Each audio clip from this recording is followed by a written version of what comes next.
星象画会伫台南成立42年，成员大多为专职也是退休的美术教师。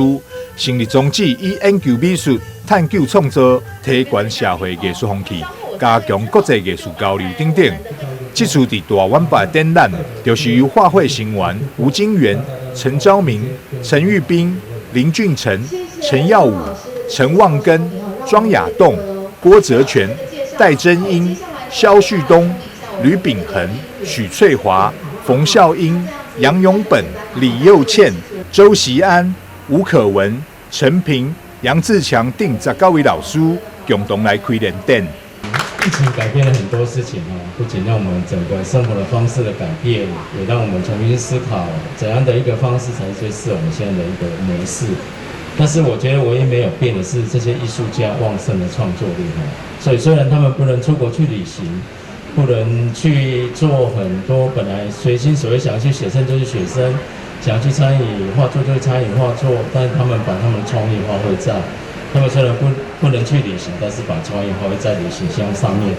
防疫新美学、星象画会联展，这次展览的媒材也真特别，艺术家特别伫翠安原料不织布顶面作画，将艺术用力伫咧防疫当中。给我们现在创作的这些画布都是你们带的这些不织布。那主持人会不会特别说好不好画？说真的很不好画。我们画惯了油画，画惯了油画布，或者是水彩，或者是我们的那个宣纸，可是从来没有画在布织上。那我知道在座的有很多都是艺术的行家，你觉得画在布织上会怎么样？可以停留多久？可以几年？都是未知数。真的，我们在尝试的过程里面，就是有用过油画、水墨，用过水彩，甚至我用亚克力颜料，一直不断的尝试里面。到目前我们还不知道您等一下收藏的这幅作品能够停留多久，所以这是一个很美很美的一个想象力就是说我们带着一个艺术无远弗届。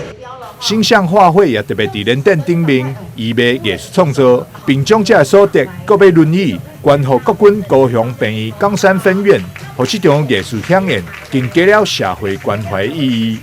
台南新闻张硕维采访报道。